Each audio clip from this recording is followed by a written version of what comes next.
that you are now currently at how many employees? You want to give me the real number, Eric? TOs wise. 3,600. 3,600. And during the Blanco years, before we start doing more with less, 5,200. we had 5,200. And now you have a higher caseload, which means you're dealing with more children, but you're under some, I can do the quick math. So, of course, 500 of those were program areas that moved to other agencies. Okay, so you're under 1,600. We're going to deduct 500. So you're at 1,100. That still should have been with you. And that was under the Blanco caseload numbers, not under the current caseload numbers. We haven't, that 1,100 is a flat number without adding the new, without adding the percentage of new cases to match the workers needed. And I'm going to keep screaming that because everybody seems that they won't ignore it. Kids are still passing away. Kids are still being raped. Kids are still being put in harm's way. And everyone wants to ignore the fact that you're 1,100 down before you account for any increases in cases since Blanco. But we're putting children first. And that, to me, becomes very hilarious. That no one wants to address the fact that you are 1,100 plus, and I say plus because of the growth of cases down in TOs. That you're 1,100 plus down in budgetary, your budget for staff with growing cases. And I believe in solving it all if we say we put children first. I believe that at some point we make a lot of tough decisions on budgets every day, but tough decisions can amount to kids being harmed and losing their life. And I'm going to keep on addressing that part of it. Now, I am saying the responsibility of what happened here and here was a result of not following through fast enough from what was supposed to be implemented. Now, that is on you. What's on us is the fact that we know you're 1,100 plus down, and we fail to address it every year. Higher education was cut tremendously during that time. And we've been able to adjust that. The MFP was flat funded at that time, and we've been able to advocate for that. Teachers' pay raises were non-existent, and we've been able to advocate and take care of that. I can go on and on. Mental health services was cut severely. It still hasn't been restored, but we've been making gains. We've made gains in every area where we've cut, where Louisiana saw its constituents suffer, but in the area of your TOs. But we're screaming every week, every month we bring you, every 3 or 4 months. But former Madam Secretary continued to talk about that in every committee she went in. And that's no excuse for what's happened. Let me be very, very clear. I love all you guys, but it is seriously no excuse for what happened. Because when you decide to stay, you decide to stay and do the work of 10 horsemen by yourself, if that's the case. Mm-hmm. But we have some responsibility that former Madam Secretary kept talking about, kept pleading for. And people say, well, you know what? Sometimes the governor didn't put it in his budget. Well, the governor sends a lot of budgets over here that we adjust for the greater good of our constituency. And so I don't even want to really hear that as an excuse. The governor has never fully gotten, whether it was Jindal, I guess he did sometimes, or Edwards or Blanco, none of them have ever fully gotten the budget they requested without us tweaking it. That's the legislator's job, to appropriate where we see fit, to tweak budgets where we see fit. My suggestion to my colleagues, myself, and others is that we get serious about those 1,100 positions, even if we can't restore them all, that we begin to restore them. Because, media clips and speeches doesn't do it when kids are hurting. If we're serious about it, we need to be serious about holding you accountable, but we need to be serious about holding ourselves accountable about the TO positions that have been gone while cases increase. If we're talking about a national average, the goal here should be to get below the national average in how many cases your caseworkers work, because for some reason it seems like our situation is more dire. It goes to the point where you talked about, you said it, It is a reality that kids are being exposed to more drugs than ever while we're having debates every day in this legislature about legalizing drugs. I, for one, have held up on supporting any of that because we don't have it under control for our children. And I'm not saying that one day I will not support it, but I cannot support things like that when we're seeing kids get a hold of drugs every day. And what's not deadly to me, you, senators, or anyone else that's grown can be deadly to a child. We are facing an epidemic of children in homes getting the hold to things. We had a junior high in my district where a kid brought some Rice Krispie treats, the little colorful Rice Krispie treats, to school. He handed them out to 3 other children, not knowing that they were laced with fentanyl. Is that right, fentanyl? Yeah, that's what we. And all of them collapsed at school. And so I can't continue a conversation about legalizing drugs until we get a handle of what's already been introduced in our homes. And before we legalize anything, we have to get to the point where adults are responsible for what they're handling, because kids can't bear the responsibility of what's happening. Now, those are my thoughts on this, and I want to be real clear about where you share in the responsibility. But I'd be derelict in my duties as an elected official if I didn't recognize that Madam Secretary, the former Madam Secretary, came to this committee, Health and Welfare, Budget Committee, everywhere she went, screaming for 7 years about the loss in TOs that were never restored. Now, I really want to see if this legislature is going to be serious this year about children. Because if we're serious about children, we'll recognize the cry of the former secretary who left under dire circumstances. Now, that was her responsibility. She came before the committee and told us what she would do, and it did not happen fully. And so she had to take her own responsibility and resign. Question is, when will the legislature take its responsibility and give you the TOs you need to work with? And people say, well, they have so many TOs that have been unfilled. You have 110 in the process, 142 in the process. During that time of unfilled TOs was COVID. Many were working from home. Children were not in school. Now you have to make up just like schools have made up. I'm very happy to see our SPS scores, school performance scores, going up. We're finally back at pre-COVID, but that didn't happen without funding, without after-school tutorial programs, without a whole lot of federal funding that came down to address what had happened. But kids have been in homes unchecked, and that was no fault of yours on that. COVID just was what it was. But I am advocating for a reasonable restoration of those TOs, and that can only come from you. And I know the governor is your boss, and I'm hoping to see a budget that reflects the restoration reasonably of some of those TOs, if not all, if we can't afford it. My last question is this. Did this state turn down Family First Act money that would have provided for unification? Because that's what's going around, unification of families that would have helped with that and would have helped with things like drug treatment. Tell me about this Families First Act money that we are getting texts and emails that we supposedly turned down. And if we did, the next question is why?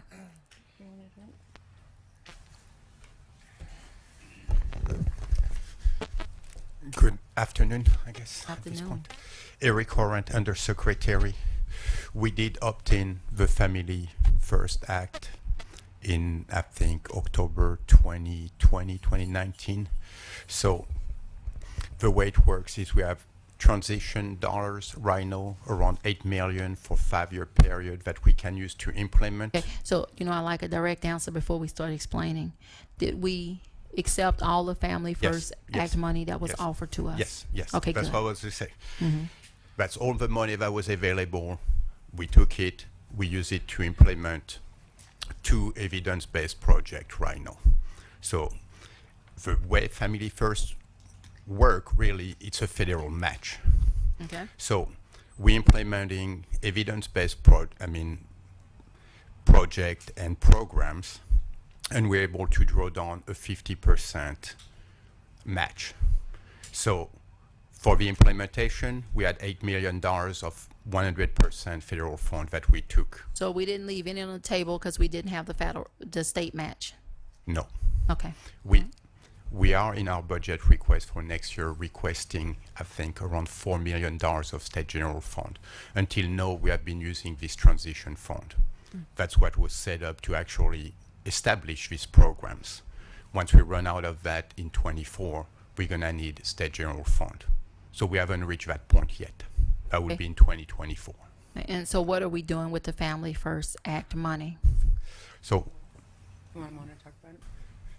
The yeah, two well, I can do programs. it. We'll tag team this one. So there's two evidence-based services through Families First, and the state has submitted their Family First Prevention Act plan, the state plan, to our federal partners. So the two services are Intercept, which is an intensive home-based services that are geared towards older youth and preventing those youth from entering foster care. Child First is the second evidence-based program, and that is a program that is designed more geared for younger children that we intend to use for like more of our substance-exposed newborns and those at-risk youth, the younger children. Both of them are in the process of being developed and piloted in different areas. And so Intercept is already in certain areas of the state, and we are expediting the implementation of that program as well in the Baton Rouge area. So I keep hearing that if a child is exposed to marijuana, it's more likely than not, if they're exposed to marijuana, it's more likely than not that they will remain in the home. Is that correct? By a court, and I know you don't make the final decision. Right. So, DC by law, if a child tests positive for marijuana that is used in an unlawful manner, that is to be reported by the hospital to DCFS. We do investigate, but remember, just like the everything behind the Family First Prevention Act is to prevent children from entering care when safely able to do so. Right. And so that is our goal. If we are able to provide services to prevent a child from entering care when safely able to do so, that is what we want to do. So my question is that are they more likely to remain in the home when they've been exposed to marijuana? More In your likely- professional Not have data. experience. More likely than not, yes, that is Okay. correct. But I do not have specific So data on that. my answer is why? Because to me, a child exposed to a drug is a child exposed to a drug. And that was my whole conversation about legalizing drugs before we have a handle on the responsibility of adults around children with them. Why is that the case? And why is an exposure of a child to marijuana taken less seriously? We do not take it less seriously.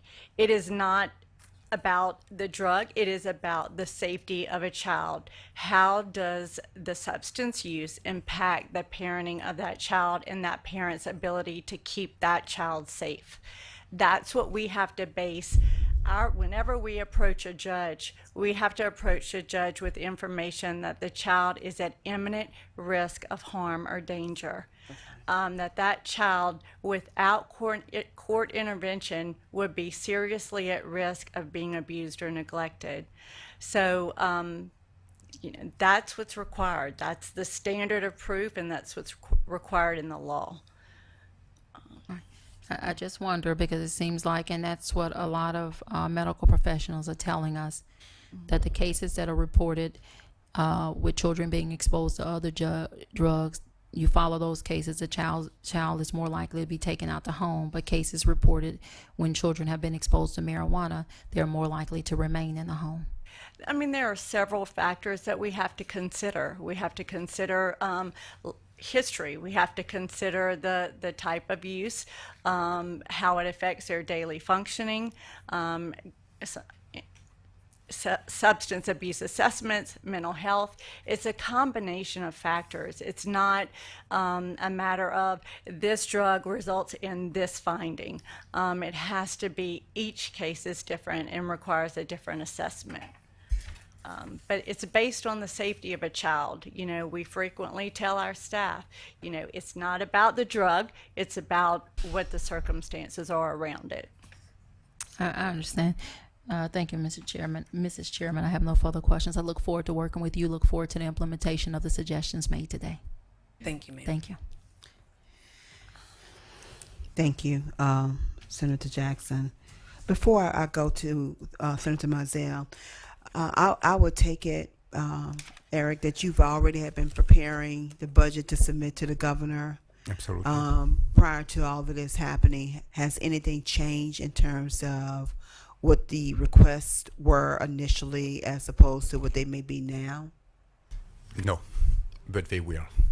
Because the budget was due October 31st, which is when we were implementing the changes, what we're going to do is we're going to make amendment to our budget request. You know, we have a lot of things Okay. in place that are contract related. I cannot make a request without knowing how much money, which means of financing, and so on. So we talked to the administration about it. We submitted a budget that has position because the need for the position existed before the situation we had here. So that's in the budget.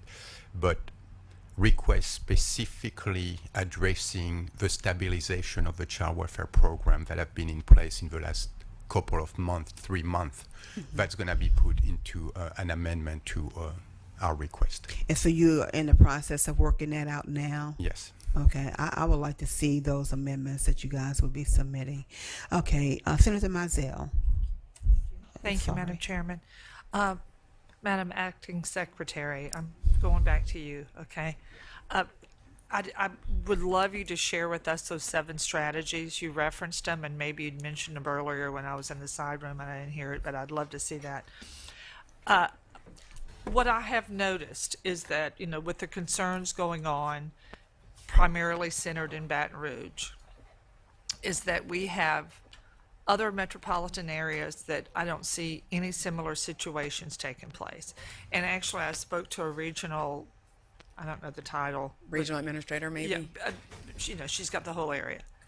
And I asked her, what do you all do so that at the point where the cases are assigned, so you're going to have someone named a case assigner, and I think, Mona, you and I, we had another meeting before. What I really want to see, and maybe you're going to have a name for it, and maybe it's in this, is who follows up to find out. It's one thing, we can assign cases all day long. But the assurance that I wanted, and that was the whole priority 1, priority 2, 24-hour thing, is that, okay, somebody's within 24 hours saying, so-and-so's out, who's going to send somebody to that child? And that, I don't care about all the titles or any of that, because this regional person said, she said, oh, I call myself, you know, I call them myself. So is there no set protocol in every region where there's an expectation that these are the steps that are going to happen, and this is, you know, the way we're going to be held accountable? Tell me if that's how it works. Yes. Okay. There will need to be changes made. And we've actually talked about even practice changes. And this is where I believe the Casey help is going to be so helpful. Because as we look at the cases seem to ebb and flow, like they go up, they go down. We're not experiencing down Yeah. right now.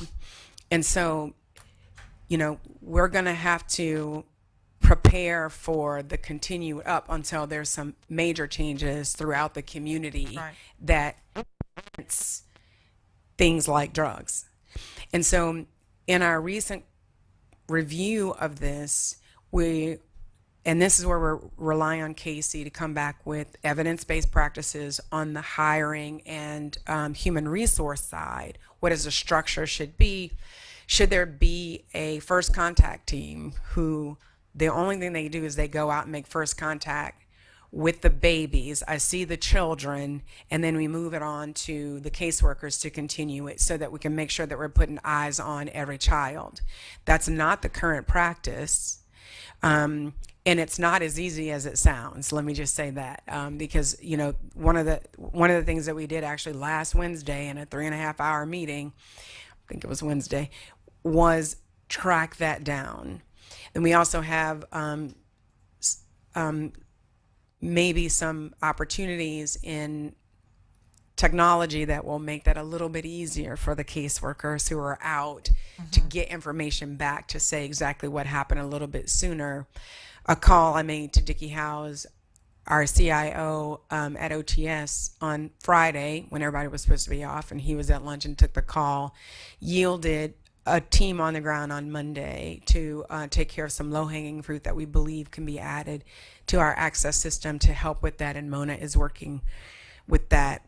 So you are right. That is my assessment. We're working on that. I want to be able to come back and tell you, let me tell you what we've done to make sure that both what you and Senator Jackson has done seems to be in lockstep. It's like the same concern. It's the same concern I have. It's the same concern that everybody has. But I think there's, we talk about evidence-based practices, and in child welfare, you need them. But there's also some evidence-based practices in human resource structure and development. And I'm getting a PhD in that right now. Like, I'm in a PhD program, and I've been studying leadership and human resource development in the last 18 months to be able to bring to bear some more resources and thinking through our structure, how we set things up, how we help people understand that you're doing a good job, what the research shows in that area too. And that falls into this lockstep. So I think with Casey bringing that to the table with us, and we'll be meeting with them next week again. I believe that we're going to be able to show you something that actually gets to the heart of what happened with these babies, and be able to show you this is what we have done, or this is what we're working with civil service to bring about. But I want to say, you have people in regions who are already doing it. They are. They're doing it. I mean, they found a way to do it. They didn't have to, because, even a layperson looking at it, there's got to be a follow-up. I mean, and there's some differences, right, in the regions, and that's where we get to when I was talking to Senator Barrow, saying maybe we need 2 ADs in the larger regions where there's so much Greater activity, need, right. because the AD is really, and the RAs, they're really kind of held in with a lot of administrative tasks, when we also really need them to making decisions, because usually they're the ones with the most experience on decision-making capacity as well, right? And so some of the newer people coming into the system, they may not have an MSW, they may not be licensed, but they're good and they're learning, but they may not be able to make those decisions. And so you're right on track, and we're learning from them. And so that's what the beauty of having all the ADs and RAs in one room, and for us to think about this all together. And mind you, that doesn't just happen on the Wednesday meeting that we have with Casey. The leadership absolutely learns from what's going on in each region and pulls that up. The crisis is definitely lending itself to less than best practice all across. But what I appreciated from the work that I have done in reviewing is that the leadership in child welfare is paying special attention to all of the other areas, so that if we are borrowing somebody for a short period of time, it is a short period of time, and we're not putting them in the same situation that Baton Rouge has found itself in. However, I will say that I had a conversation with the AD in New Orleans, and this uptick that came in really caused them to lose some people, because the caseload, she said, I was looking at my dashboard. I had 2 caseworkers that were like overly heavy, right? And then we had this change in policy, and it went to 15 caseworkers that were in red, and then 3 of them left because the burden was so high. Casey's gonna work with us to make sure that Are we open the door? Is our assessment still good, right? Do we need to change our assessment at all for those kids that are coming in, the allegations that are coming in? Do we continue to use the tools the same way, or is there evidence that shows us that even the reporting tools should be different? For example, a lot of the reports, for example, that come in from the people lack sufficient information. So then you've got a worker calling and calling back and calling back, trying to find somebody to get more information, for example. Senator Mizell, your questions are right on their mind. I believe this is what we have in our scope, and I believe that the work that we have done will yield finding the tools that are working, not just in one area, but also that are working to change systems in other states and pull them in. Right. And I have another meeting that started Okay, at I'm 2 sorry. o'clock. Yeah. But I want to thank you for stepping up. I know it was awkward. Nobody wanted it to work out the way it worked out, but we all support DCFS. I want to make sure you all have no doubt. I'm not looking back 7 years. I had no role in that, but we're here. You all do a job that's incredibly important to all of us. We just talked about juvenile justice. We want to have a quality of life for our children from birth all the way through. And I think everybody that is here and everybody in this building is with you to succeed. So please just, no, I just want you to know that before Absolutely. I have Thank to you. leave and go to civic education. Thank you. Have a good afternoon.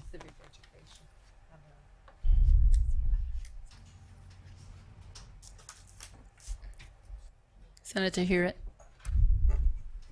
Thank you, Madam Chairwoman. So it's been a kind of a long afternoon, and there's been a lot of really great discussion. I also want to add my voice and let you know that we are all here because we do believe in DCFS, and we want to do our part in supporting what you do.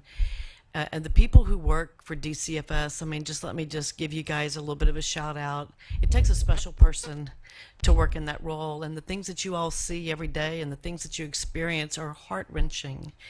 And I myself could never do that job. And so to do it day after day after day after day because you care, about children and families is inspiring to me. And so I want to you to know that we appreciate what you do. I just can't even imagine how difficult a job it is. And what we have been reading about in the newspaper, has been horrific. It's tragic. And, we can talk about how aggravated we are because the potholes aren't getting fixed, but it's a totally different conversation when children are dying. And, so it is one of the most important challenges, I think, facing our state. And I'm not qualified to tell you how to fix it. You all are in the trenches every single day, and you're working this issue, and we're kind of here on the fringes. We're primarily appropriators, but I would like to ask a couple of questions, kind of in terms of process and how you manage the business of DCFS. And I'm saying you, and I acknowledge that you're new in this role, but you've been serving in an executive, leadership position. Tell me, what data do you look at every day, or every week, or every month to assess how well we're doing? There ought to be metrics that you're looking at every day, every week, every month, where you say, okay, things are going great. Or you may say, warning signs, right? This is not good. We're not on a good track. Something with a warning. Or maybe it's, oh my God, it's an emergency.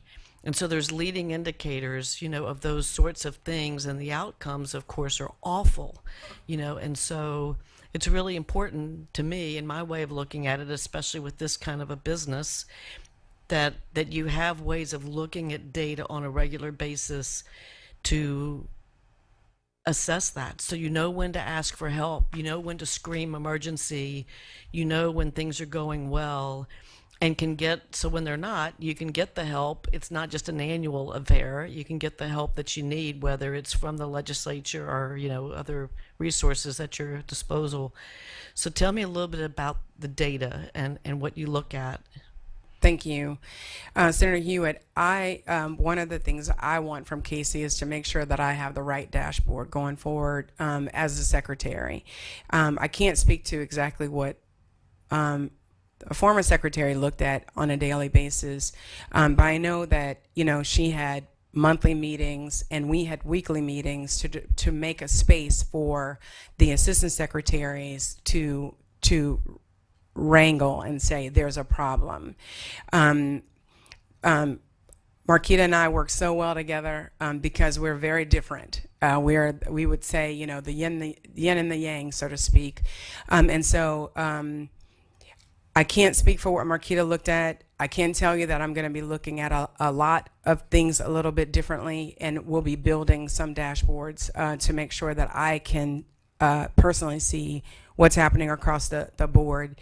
Mona can talk a little bit more about what she sees at her level, and I think that that's one of the things that I want to make sure to change, is that it's not just the assistant secretary that knows exactly what's going on, but that the data is actually rolling all the way up to me to be able to ascertain that question: how are the children doing? How are the employees doing? And it comes all the way up to the secretary. So we'll be a little bit different maybe than it was when Renda had her numbers and Shavana had her numbers, so to speak, for the assistant secretaries. But I don't have them right now. And so that's one of the things that will be coming maybe in week 2. Week 1 has been super busy, but I don't have a dashboard yet. And it could be just getting the right credentials. But